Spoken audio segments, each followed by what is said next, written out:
Well, hello everyone. I think there's supposed to be somebody here that introduces us, but there isn't, so as far as I can tell. So we're going to go ahead and just self-introduce and just get going so we don't get too far behind. My name is Paul Fendt. I'm with Parametrix, and this here is Samantha Harper, and she's with the City of Port Townsend. And we're going to talk today about the Port Townsend Stormwater Management Plan. So one of the things I always say is that every stormwater management plan is different, just some more so than others, and I would describe Port Townsend as being very different. It's set on Puget Sound, way up north in the peninsula, and kind of out of the way. It's not an NPDES Phase 2 community. It's just a community that has growth going on and needs to do stormwater management. So some of the things that are different, it's rain shadow climate really matters in what we have to do and need to do for stormwater. There are actually no official streams or receiving waters in the town. There's a lot of legacy development. A lot of this was platted over 100 years ago, and so it's not like a classic place where it's just a suburban or exurban area where they're just adding on land and you develop it. Most of the development is occurring by infilling lots that were platted a long time ago and even building right-of-way that was platted a long time ago. The future impacts thus are from small-scale development. And then the issue there is because of this lack of this natural drainage infrastructure, drainage is one of the most important things that are involved in doing the planning here.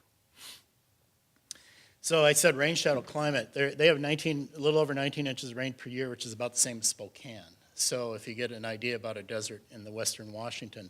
By comparison, just Port Angeles, just a few miles away, and some other towns that are nearby have quite a bit more rain. And even Quilcene, which is 22 miles away, has more than double, about 150, more than double the rain, and it's nearby. So you see very different systems that have developed. The topography is really important, as it is. Geology always matters, and it's really the thing that does matter. But what you find is the plateau that sits up here, and it's mostly poorly developed drainage and mostly just small wetlands, scattered wetlands. You have the downtown area, which is this is all Puget Sound, so this is the Strait, and that's Admiralty Inlet.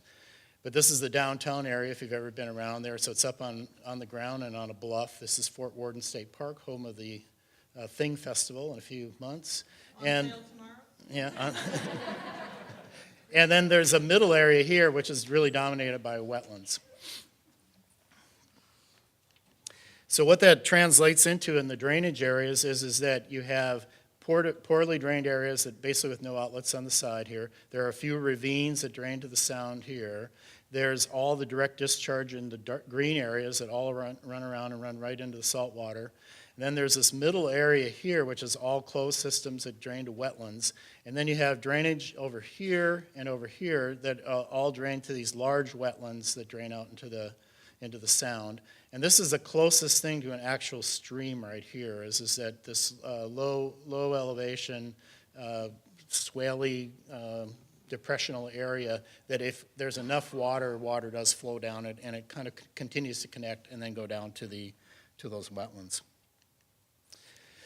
So this is a pretty good description of what the issue is with the legacy. And so what you can see up in this area here is that all these grid patterns and so on, and those are all the old plats. And what the color coding on here is the brown areas are the vacant lands. There are some green areas here that are owned by an NGO. But the real important thing is you see that they're vacant and they're platted, so you can see where the potential is for the impacts that are going to occur due to development that is here. So these are the typical things you see in a basin plan. These are often in the deliverables that ecology requires when you're getting grants to do basin planning. And these are all the steps that we've done and we're going to describe. The kickoff and initiation, a little bit on the data collection. Needs assessment, the reason I highlighted it is this is a classic, a really important one, and we found in this case that it was actually less important or had less emphasis because the lack of stream receiving waters, because there's, other than the sound, and because we didn't need to know as much about the system. Drainage definition and connectivity is a huge issue here because it's so poorly defined, and all the drainage is due to to what was built and what hasn't been built. And so if somebody's building something, it's hard to figure out a way to build something to drain somewhere. Then we'll talk about analysis and modeling and some of the outcomes and implementation.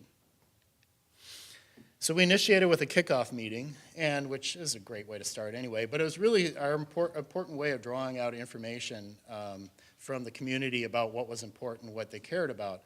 And one of the things, you know, it's pretty usual to do a risk register for a project, but I really emphasize the importance of doing a risk register, not for the obvious objective information you get from it, but it really starts an important dialogue with the community and with your client, as a consultant, with your client about things that can go wrong. So it really starts with a place where you can start talking openly and honestly. So I really encourage risk management, risk registers to be done as parts of these projects. And now Samantha is going to talk about taking it, like how the public process continued. Hello. So it's kind of going on from what Paul said. So part of our kickoff meeting was to do a vision statement. And we did take our vision statement on the road. We took it to our town meeting. We also had a task force meeting. It went to planning commission. It went to city council. And so we had a lot of buy-in on, we really wanted an authentic mission statement and not just flowery words that we don't want to do, and then something to also bring us into the future of our stormwater utility. So this is what we came up with. And then I kind of want to, like Paul said, I want to talk about our public process. So, sorry, we're just getting out of it, so it's still a little tender with our clerk's office. But I see everybody has the same problem. So, we started with this a couple years ago. We did a communication plan to identify, we wanted to really have a task force meeting. We even have a task force member in our audience here today to get all kinds of lenses from our public on landscapers, contractors, builders, anybody who had interest in stormwater. So we created that. It was part of the plan, how we were going to go through the adoption phase. So we created this 4-page stormwater communication plan, and the best tool that we've used throughout the process was we boiled it down into a flow chart. And so this is revised 20 times for multiple reasons, but this is version, I think, I want to say like XXX5. So this really guided us through the process, and I was under the impression, with Public Works, and when we drive schedules, we need to get this done in 6 months. Well, it's 2 years later, we're here at adoption. And so, but the biggest thing for me for this was we started this process with the 6-month timeline, and Paul and Julie said they could do it, so we were excited about that.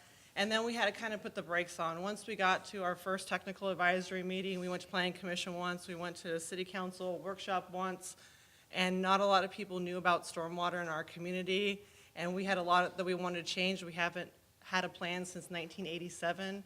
And so we all began to realize we needed to get some buy-in from council.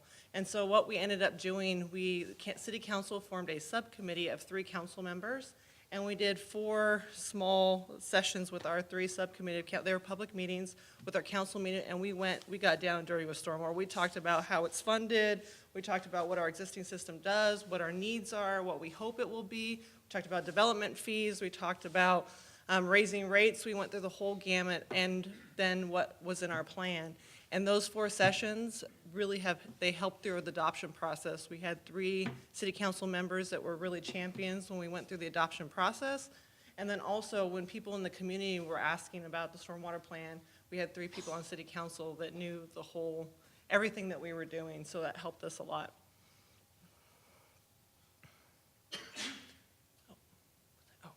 And then to segue from communication, we went to site drainage. So as Paul said, Port Townsend is unique, and this map is our hydrological soil group map, which also looks a lot like a topographical map.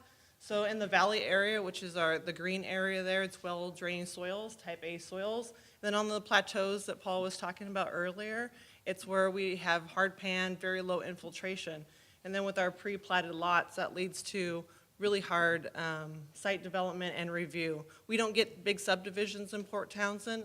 Since I've been there for almost 14 years, we have not received one. And so it's just 1 and 2 people who come in and love Port Townsend. They come in for a Thing Festival, and I'm gonna meet some of you guys at the permit counter, I'm assuming, after that. And then they want to move here. So that's what makes site design very interesting for us. And so part of that was one of our big things is it was really important to the Public Works Department to have a small site plan handout that we can give people. We do what we call customer assistance meetings for our public, and we get to water, sewer, everybody gets that. I need to take a shower, I need to have my bathroom go away, and I get it. But when it comes to stormwater, you get the glazed look. A lot of people who regulate stormwater get that look a lot. And then you hand them the ecology manual handouts, and then it's like, poof. And so we don't really get many places with that. So we really want something that people will use and love stormwater. And, you know, just think about it. I mean, it's pretty simple when you think about it, but it's really hard in concept to do. And so we get really mixed results with our site plans. We get something from, I didn't even think about it, and nothing to, I guess I put a drywall in. So we are in the process now that the stormwater plan is adopted to really start to update. And we have looked at a lot of cities, and I don't know if some of you are in here.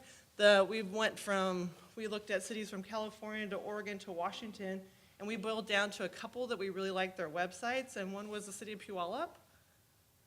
No? Okay. The other one, City of Port Angeles, had really good small site handouts. Pierce County did a really good job of how they had their calculation sheets, and then Mercer Island had really nice handouts on low-impact development techniques.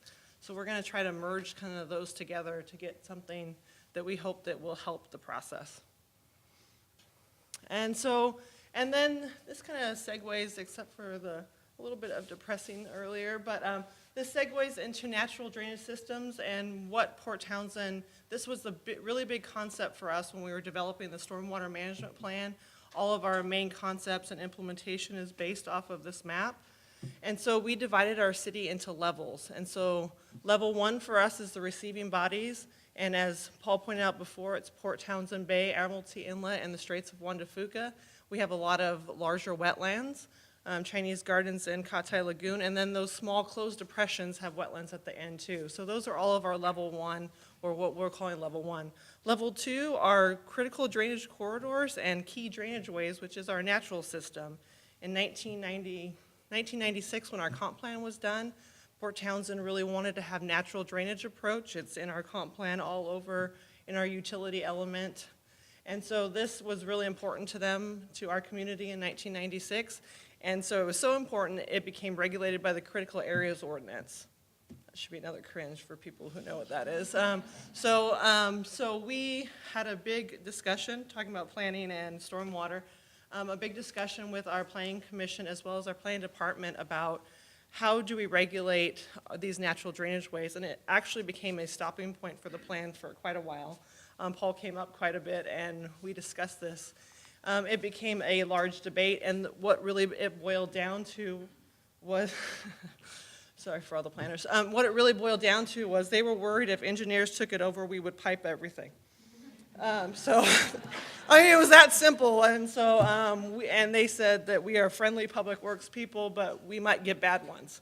So I'm like, what do you do with that? So what we did with that, we took how critical drainage corridors, the definition in our code, and we took the definition, we mapped everything that met the definition, and everything else we turned into what we call now key drainage ways.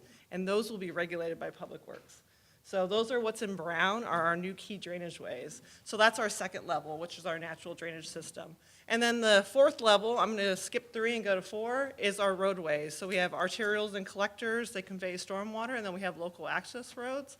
And then 3 is what connects 1s and 2s to our number 4s. So those are the links to try to get the road runoff and everything out to the natural system or to the receiving bodies. And so the code little update there is we need to write a code now for key drainage ways. So it's always fun. And then I'm going to turn back over to Paul. So the stormwater analysis that we did, one of the good news about the way it's set up is that all the drainage areas and the catchments all tend to be about the same size. And so coming back to rainfall being fairly low there is that when you do an analysis, all the numbers are pretty close to each other. So there's an infrastructure responsibility. They tend to be about the same. So we went through a number of different analyses that I'll describe here. And I don't have a time check here, but we'll move along. And I know we'll all be late because we started 10 minutes late. Anyway, one of the first things we did is we had to do an analysis of what we thought future drainage was. So we had to make some sort of assumptions about what each individual lot would look like and could look like, and then assume whether or not we could get, with the individual site drainage, if anything would be reduced. We decided to just assume that do everything very conservatively because we thought that the potential for impacts was actually fairly low for the impacts that we analyzed here because of the lack of drainage systems. So we looked at all these different categories of vacant lands and so on and undevelopable lands, and then put categories on how much development would occur and did a runoff analysis on it. So one of the first things we did was see what the critical drainage corridor and key drainage way impacts could be based on future development. And we based it on since there's no drainage systems there, that if we added enough water to it, with these channels could actually start to change or erode or degrade. So we're looking at what's the potential that these would degrade, and that became the metric that we compared everything to. And ended up with a handful of longer drainage ways that do have the potential for impacts, and many of them that really don't. There's just not enough water we can generate to actually make them form streams. And so based on that, then the analysis now can focus on, it's basically like we're doing everyone's downstream analysis ahead of time. And so now they have enough information so they know what the actual effect could be from different development patterns. Next thing is what we call long paths. And what we did is in each catchment area, as we've determined what the longest path of drainage would be in that level 4 drainage, so along the roadways, and said that's the greatest amount of runoff that could occur in any of these basins. So that'll direct any development and capacity analysis of drainage ditches or pipes that are in that drainage system. And then we looked at all that and then came up with a large table of what the drainage, based on that on the long flow path, what the highest flows would be for analyzing and designing drainage. And then from that, we did the lookup tables, and basically there's just two pipe sizes. We have the analysis if it's larger, but based on the slope where the pipe's in and the flow rate that's in the tables that we calculated for the long paths, which is conservative, these are the pipe sizes that they use. So we've basically helped the community, each individual property owner that comes in, wants to put in a driveway, needs to put in a pipe, now knows how big a pipe they need to put in there because of this. And the other thing is drainage ditches, and this has to do with a little bit more of the longer paths of flow. There are drainage ditches that go along some of the roadways. Some of them are fairly rural type roads.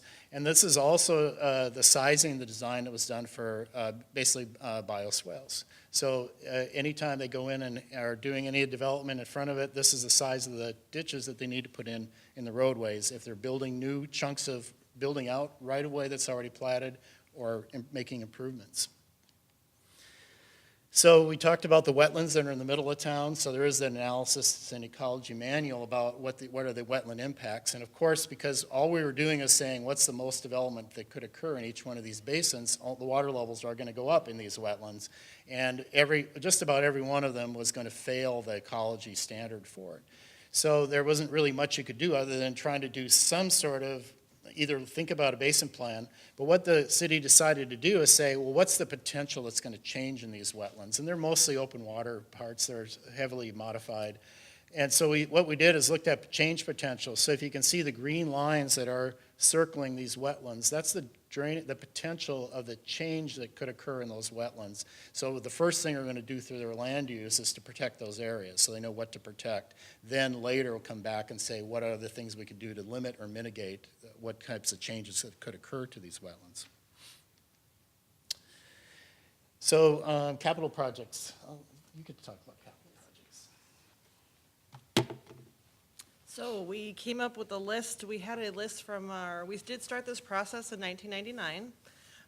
And so the list hadn't changed much since 1999. So we went through the list and refreshed it, and during our town meetings and comments from the public, we did add a few things to the list, but we came up with 5 capital projects for Parametrix to do just an initial cost to, so that we can add it to our capital improvement plan.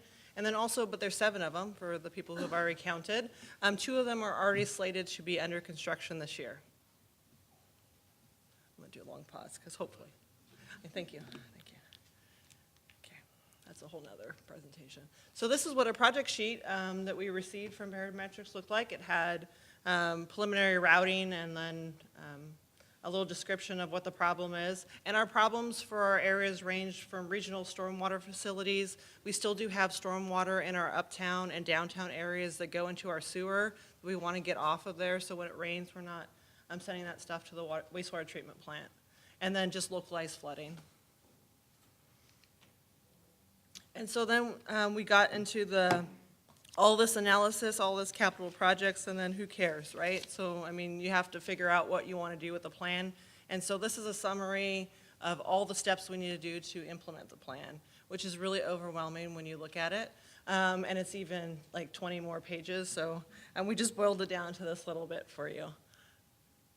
And the important part here too, which was nice, they also put in here not only the action that we need to do, but also the level of effort it will take, and then the timeline for which we need to get it done.